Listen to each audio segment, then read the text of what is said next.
नमः संस्कृताय मित्रों, नमः संस्कृताय। स्वागत है आपका अपनी क्लास संस्कृत में। हम जो टॉपिक ले रहे हैं अभी, वो टॉपिक अपना संज्ञा शब्द का टॉपिक है। और संज्ञा शब्द के टॉपिक में हमने सबसे पहले यही बात जानना है कि संज्ञा क्या होती है। ये हमने पिछली क्लास के अंदर बताया कि संज्ञा क्या चीज़ होती है, संज्ञा किसे कहते हैं।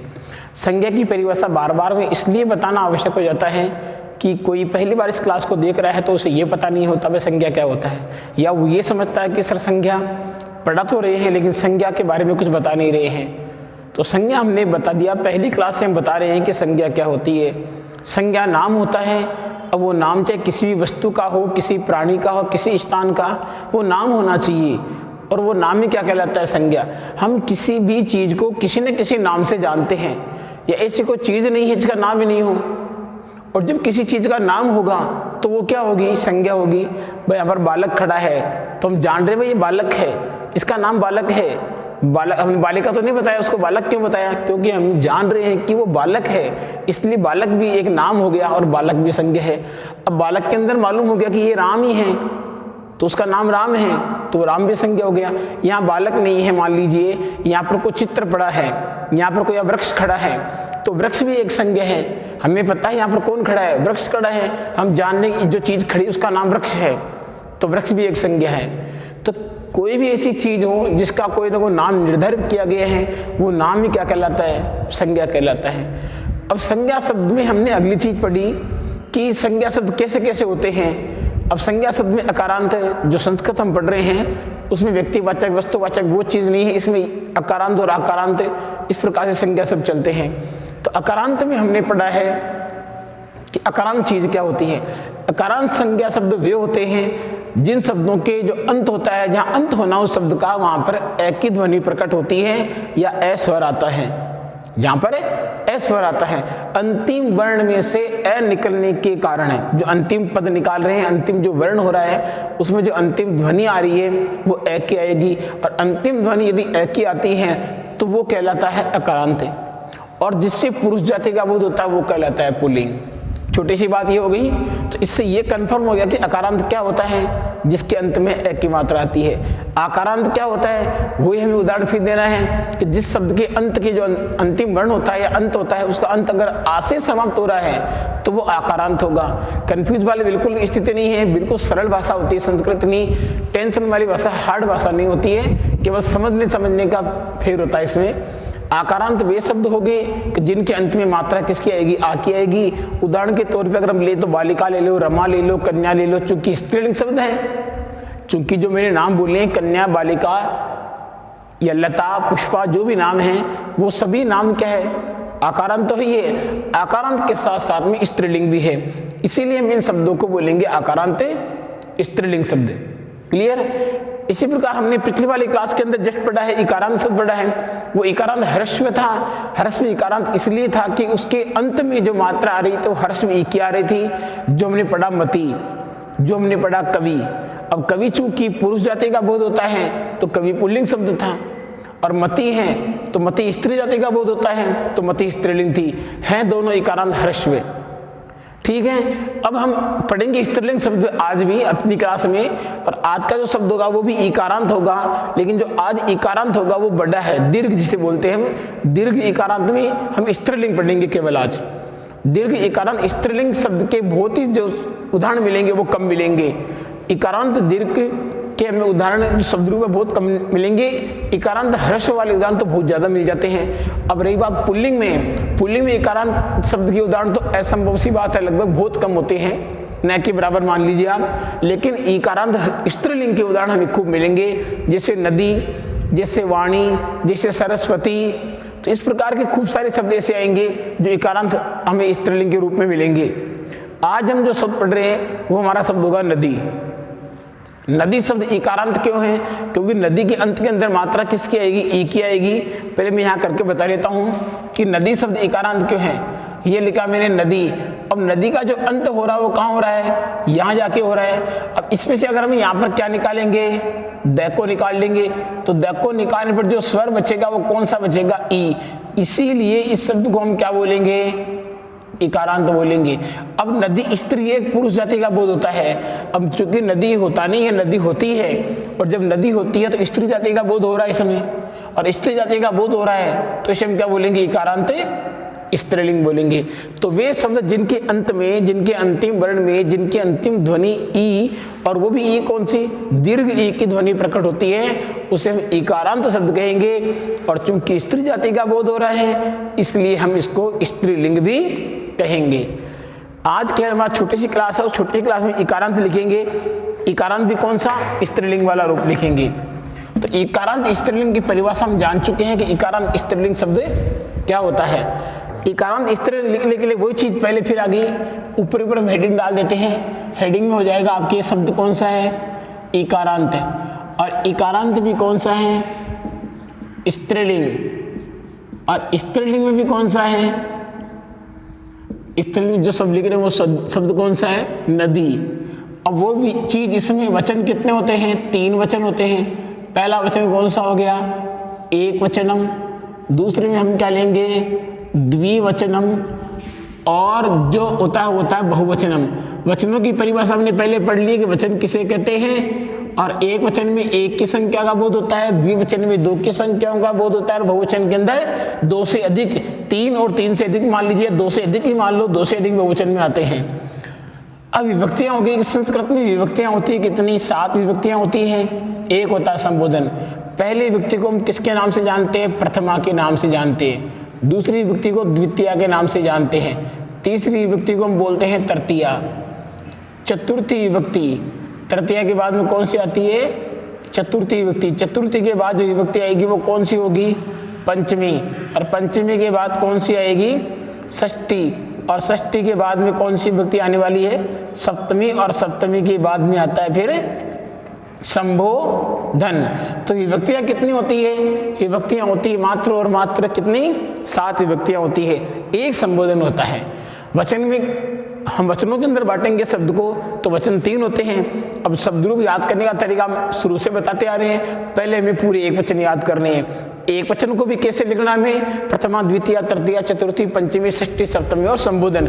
वापस फिर संबोधन से उठाएंगे शब्दों को हम। संबोधन लेंगे, फिर सप्तमी, फिर षष्ठी, फिर पंचमी, फिर चतुर्थी, फिर तृतीया, फिर द्वितीया, फिर प्रथमा। इस प्रकार से हम शब्दों को याद करेंगे तो हमारा याद करने का तरीका बेस्ट रहेगा, हमें याद भी तुरंत हो जाएगा। तो जल्दी याद करने की चीज है वो इसी प्रकार चलती है। अब नदी शब्द के मैं पहले पूरी एक वचन लिख देता हूँ। नदी शब्द की एक वचन में देखो दी बड़ी मात्रा है, तो पहला शब्द हो लता के समान नदी आएगा। तो नदी में देखो कहीं कोई भी विसर्ग कुछ नहीं दिया हुआ है, नदी हो चुका है। नदी शब्द की द्वितीय व्यक्ति में जो शब्द ले रहा हूँ मात्रा बड़ी है, नदीम। कहीं पर भी दी की मात्रा छोटी नहीं, नदीम हो चुका है। नदीम शब्द की तीसरी विभक्ति में होता है फिर क्या होता है, देखो नद्या। अब नद्या का जो किताब आएगी उस किताब में इस प्रकार होगा, पेपर में इस प्रकार होगा। ये जरूर है कि इसमें आधा कौन है, द, और या क्या है, पूरा। ये इसका लिखने का तरीका होता है नदी का। ये होगी नदी शब्द की तीसरी विभक्ति, तृतीय विभक्ति। इसको हम इस प्रकार से यहाँ पर ले लेते हैं। तो इसमें से नदी थी, दी में से आधा क्या हो गया, द आधा हो जाएगा, और द में कौन मिल गया फिर, या। अब सरस्वती लिख रहे हैं तो सरस्वती में आधा क्या होगा, त आधा होगा, और त के बाद में हम क्या लगाएंगे, ये। इसी प्रकार हम शब्द ले रहे हैं, वाणी शब्द ले रहे हैं, वाणी, तो वाणी में ण आधा हो जाएगा, आगे लगेगा या। इसी प्रकार हम शब्द लिख रहे हैं देवी, तो देवी में आधा क्या हो जाएगा, देवी में वी का तो आधा हो जाएगा, आगे लगेगा या।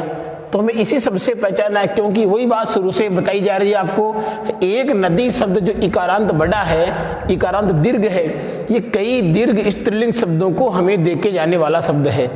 अब चूंकि हम इतने शब्द याद नहीं करने पड़े, इसलिए एक नदी शब्द को बनाना सीख जाए कि नदी शब्द किस प्रकार से बनाया जा रहा है, इसके बनाने का तरीका क्या है, कहाँ कहाँ पर मुश्किल, कहाँ कहाँ पर समस्या आ सकती है, ये नदी शब्द है। नदी शब्द की चतुर्थी विभक्ति अगर हम लेना चाहें तो चतुर्थी विभक्ति में देखिए क्या आ गया है, नद्धई। और ये नद्धई का तरीका भी सेम बिल्कुल यही है। आधा इसमें कौन है, द, और द के बाद में क्या लग गया, इसमें देखो ये लग गया, ये बन गई इसकी चतुर्थी विभक्ति का रूप। इस प्रकार बनता है जो हमने यहाँ ले लिया। नदी शब्द की पंचमी विभक्ति में अगर आते हैं तो क्या देखो क्या लिख रहा हूँ मैं, नद्या है। षष्ठी में भी क्या लिख रहा हूँ मैं, नद्या है। बिल्कुल सेम रूप आता है। सप्तमी का इसका रूप जो हो गया नद्याम। सप्तमी का रूप क्या आ गया, नद्याम। और संबोधन में आकर के थोड़ा परिवर्तन होता है, जो दी की मात्रा थी छोटी, वो दी की मात्रा क्या हो जाएगी, जो दी की मात्रा बड़ी आ रही थी वो क्या हो जाएगी अब छोटी। केवल एक पूरे नदी शब्द में, पूरे ईकारांत स्त्रीलिंग शब्द में केवल ई की मात्रा ह्रस्व कहाँ आएगी, संबोधन में। और पूरे शब्द रूप में जो मात्रा वो क्या आएगी, दीर्घ दीर्घ आएगी, कहीं भी ह्रस्व नहीं आएगी। ये हमें याद रखना इस चीज को। ये नदी शब्द के पूरे एक वचन हो गए। अब नदी शब्द के एक वचन जब इतने याद हो गए तो वापस हमको नीचे से उठाना है इसको। हे नदी, नद्याम, नद्या है, नद्या है, नद्यई, नद्या, नदीम और नदी। अब आते हैं इसके द्विवचन में। तो द्विवचन को देखने के लिए द्विवचन के रूप से भी इजी होते हैं, बिल्कुल सरल होते हैं। नदी बड़ी है, अब यहाँ पर जो देखो नदी बड़ी है, नदी के अंदर दी कौन सा है, छोटा। बड़ा हो गया तो छोटा केवल कहाँ आएगा, इसके संबोधन में केवल छोटा आने वाला है। केवल संबोधन शब्द ऐसा शब्द है जहां पर क्या आएगा, ये छोटा। नदी शब्द लिखने के लिए हमें द्विवचन में आना है, तो यहाँ क्या लिखना पड़ेगा, नद्यौ। यहाँ पर वही चीज है, द आधा है और यऊ लगा है पीछे, बिल्कुल सेम रूप यही होगा, नद्यौ। ये कहीं कोई चेंज नहीं है, बिल्कुल सेम चीज, नद्यौ नद्यौ दोनों जगह। ये का ये कहाँ आएगा, संबोधन में आ जाता है फिर लास्ट में। अब यहाँ पर नदीभ्याम, यहाँ पर क्या आएगा, नदीभ्याम, आराम से ले सकते हैं। चतुर्थ में भी क्या आएगा, चतुर्थी विभक्ति में भी नदी भ्याम आ रहा है। पंचमी में क्या आएगा, बिल्कुल सेम रूप पंचमी में आ रहा है, नदीभ्याम। इसी प्रकार रूप ले रहा हूं मैं कौन सा, नद्यौ। अब यहाँ पर देखो जो रूप आ रहा है वो किस आ रहा है, वो रूप आ रहा है केवल एक मात्रा लगी हुई है और विसर्ग भी लगा हुआ है, द आधा और द आधे के बाद भी लगा है, यो है, तो ये बन गया नद्यौ है। इसी प्रकार सेम बिल्कुल यही प्रक्रिया कहाँ रहेगी, सप्तमी विभक्ति में रहेगी, नद्यौ है। और संबोधन में कहीं कोई चेंज होने वाला नहीं है, जो प्रथमा में आ रहा था वो संबोधन में आ रहा है, केवल एक वचन नहीं आता है, बाकी तो पूरा काम ये होता है द्विवचन और बहुवचन का। ये हो गया इसके रूप। तो नदी शब्द की द्वितीय विभक्ति का एक वचन क्या हो जाएगा, नद्यौ, ठीक है। द्विवचन द्वितीय में क्या आएगा, नद्यौ। तृतीया में नदीभ्याम, चतुर्थी नदीभ्याम, पंचमी नदीभ्याम, षष्ठी में नद्यौ हैं, सप्तमी में भी नद्यौ हैं और संबोधन में आ जाएगा हे नद्यौ। अब रही बहुवचन की बात। बहुवचन में देखो क्या परिवर्तन हो रहा है, बहुवचन में द हो जाएगा आधा और ये क्या लग जाएगा, विसर्ग। हम और शब्द बना के देखेंगे भी, देवी के समान और बनाएंगे। नद्य में यही इतना परिवर्तन है। यहाँ पर क्या आ रहा है, देखो थोड़ा सा परिवर्तन यहाँ पर क्या हुआ है, विसर्ग लग गया। यहाँ पर नदी था, विसर्ग नहीं है। अगर यहाँ पर विसर्ग लगा दिया तो हम एक वचन की जगह बहुवचन बना देंगे यहाँ पर, तो फिर यहाँ पर क्या बनाएंगे, यहाँ पर विसर्ग आएगा। नदी भी है लिखेंगे तो कोई ज़्यादा परिवर्तन नहीं है, नदी भी का नदी रहेगा, भी का लगा दिया भी। और चतुर्थी में लेंगे तो क्या हो जाएगा, नदी बे है। ज़्यादा आगे समस्या आने वाले कहीं कुछ नहीं है। बीच बीच में थोड़ी सी हमें चीज़ देखनी थी जो हमने पहचान चुके, क्या चीज़ कहाँ परिवर्तन होती है। नदी भी है। षष्ठी में हम शुरू से पढ़ते आए हैं, बिल्कुल षष्ठी का रूप यही रहेगा, नदी नाम। सप्तमी में कहीं कोई परिवर्तन ज़्यादा नहीं होने वाला है, नदी सु। और अगर बहुवचन में आते हैं तो सेम लेके आएंगे प्रक्रिया, कौन सी, प्रथमा वाली, और शब्द क्या बन जाएगा, नद्य है। इसके अंदर भी दयादा है और यह विसर्ग है। अब देखिए इसमें इतना इजी रूप है नदी, लेकिन फिर भी बहुत कम, या तो लिखाते ही कम है और कुछ लिखा देते हैं तो बच्चे फिर याद भी नहीं कर पाते। आराम से शॉर्ट ट्रिक इसकी याद करने की, आराम से मतलब ऐसे याद करना है, फिर इसको आप ऐसे लीजिए। अब इसी का मैं बना रहा हूँ देवी रूप। एक और बना देता हूँ मैं, ताकि आप ये नदी नदी, क्योंकि नदी में द और ये मिलकर के जो रूप होता है वो कई शब्द रूपों में नहीं होता है। हम सरस्वती शब्द नहीं बना पाते, या सरस्वती के अंदर भी ती की मात्रा बड़ी होती है। वाणी शब्द नहीं बना पाते, वाणी में नहीं होता है।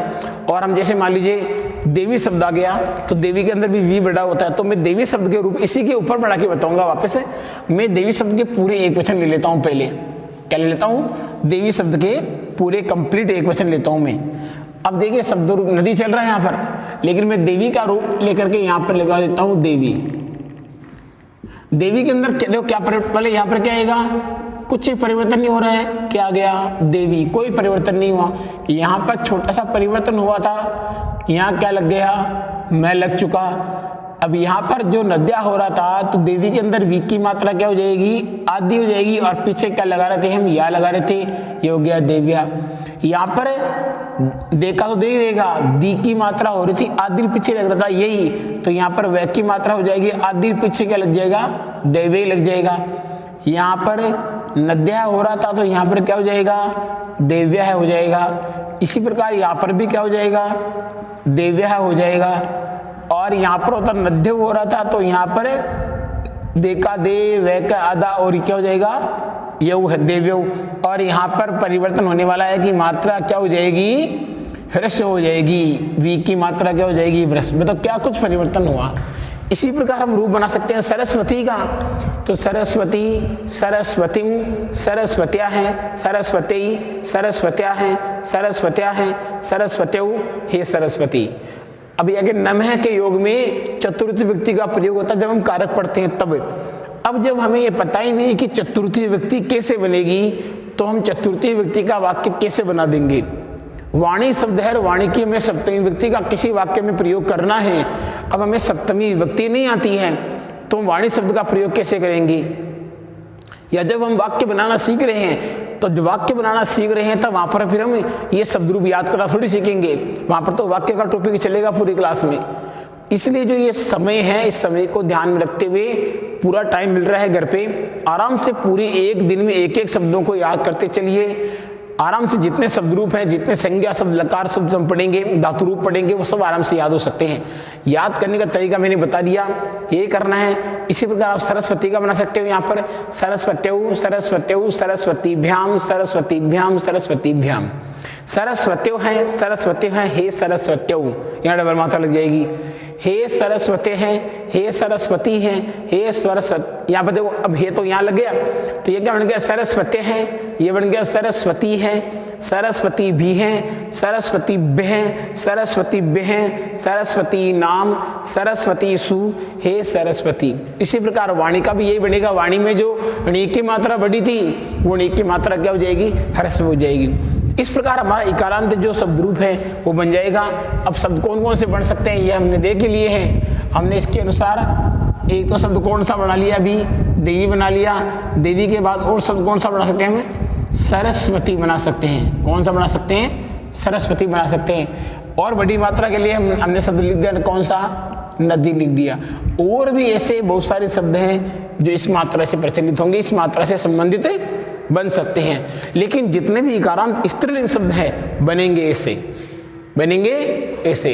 इस प्रकार की आज की अपनी छोटी सी क्लास थी। छोटी सी क्लास के अंदर आपको बता दिया गया है ये शब्द रूप विषय ध्यान रखना, लिखने का कोई काम नहीं है, केवल हमें याद करना है और याद करके बनाना भी आना चाहिए, लेकिन याद होना ही चाहिए। क्लियर। नमस्कार है मित्रों, नमस्कार है।